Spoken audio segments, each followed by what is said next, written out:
Hi friends, मैं हूं आपके साथ नम्रता शर्मा। प्रियंका चोपड़ा आज ग्लोबल आइकॉन बन चुकी हैं, न सिर्फ बॉलीवुड बल्कि हॉलीवुड में भी उनको अच्छे खासे प्रोजेक्ट्स मिल रहे हैं और अपनी जो उनकी फैन फॉलोइंग है वो काफी तेजी से बढ़ रही है। और लेकिन इन सब के बीच में उनकी एक बुक रिलीज हुई है जिसका नाम है अनफिनिश्ड और इसमें कई ऐसे राज प्रियंका चोपड़ा ने खोले हैं जो हर किसी को चौंका रही है। मसलन डायरेक्टर ने उनसे कुछ पार्ट्स की सर्जरी कराने के लिए बोला था, ये तो हमने आपको बताया ही था।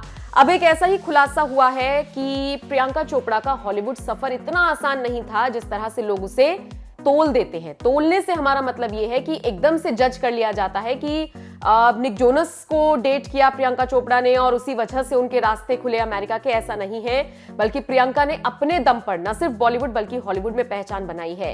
अनफिनिश्ड में एक ऐसा ही किस्सा है जिसमें ये बताया गया है कि हॉलीवुड का सफर तय करना उनके लिए आसान नहीं था। बहुत ज्यादा उनको आलोचनाओं का सामना करना पड़ा और इतना ही नहीं, उनको गैंगरेप तक की धमकियां भी मिली थी। दरअसल ये कुछ बात है 2012 के आसपास की। हॉलीवुड में डेब्यू करने से पहले प्रियंका चोपड़ा का एक गाना आया था इन माय सिटी, इसको रिलीज किया गया था और इसमें उन्होंने हॉलीवुड आर्टिस्ट विलियम के साथ काम किया था। अब अनफिनिश्ड में इसी पूरे किस्से का जिक्र किया गया है और बताया गया है कि वैसे तो वो बहुत खुश थी कि इस गाने को रिलीज किया गया है और उसके बाद वो अपना हॉलीवुड डेब्यू करने जा रही हैं, लेकिन इस गाने को कुछ लोगों ने इतनी नेगेटिव प्रतिक्रिया दी थी, इतने नेगेटिव रिएक्शंस दिए थे कि प्रियंका ने कहा कि मेरी जो खुशियां थी वो तबाह हो गई थी। वो जो सारी चीजें थी, वो जो एक एडवेंचर था मेरे लिए, वो सब खत्म हो गया था जब मुझे इस तरह की नेगेटिविटी देखने को मिली थी।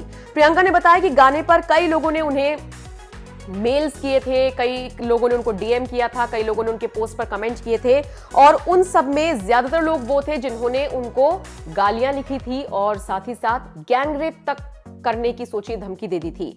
प्रियंका ने किताब में क्या कुछ लिखा है वो एक थोड़ा सा पार्ट है, वो मैं आपको पढ़कर बता देती हूँ। मुझे याद है किस उत्साह के साथ मैंने उस समय अपना टीवी ऑन किया था और खुद को गेम का ऐलान करते देखा था।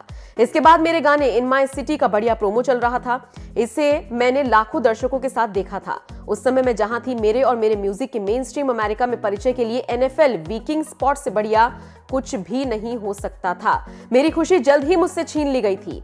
यूनाइटेड स्टेट्स के इतने बड़े प्लेटफॉर्म पर मेरे गाने के डेब्यू का उत्साह लोगों के नकारात्मक और गंदे ट्वीट्स और मेल्स की वजह से बर्बाद हो गया।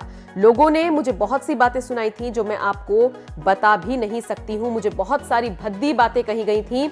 उदाहरण के लिए बताऊं तो मुझे कहा गया कि ये ब्राउन आतंकवादी एक ऑल अमेरिकन गेम को प्रमोट क्यों कर रही है।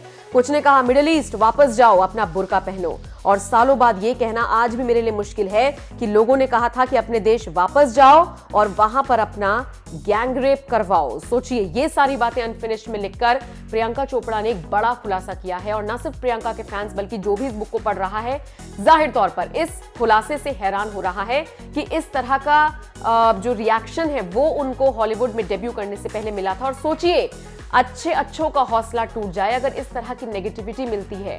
हमारे और आपके बीच में से ही कोई अगर हमें कुछ कह दे तो हमें बुरा लग जाता है, लेकिन सोचिए इतने बड़े लेवल पर उनको इतनी ट्रोलिंग का सामना करना पड़ा, लेकिन उसके बाद भी प्रियंका ने ग्लोबल आइकॉन के तौर पर अपनी पहचान बनाई। इसीलिए तो हम बार बार कहते हैं कि किसी प्रेरणा से, किसी मिसाल से कम नहीं है प्रियंका चोपड़ा।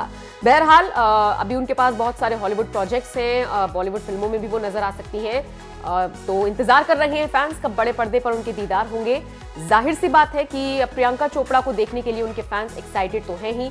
कब तक उनके दीदार होंगे जल्दी आपको बताएंगे, लेकिन इन सब के बीच अनफिनिश्ड में प्रियंका ने जो ये खुलासा किया है इसको लेकर आप क्या सोचते हैं, कमेंट करके हमें जरूर बताएं।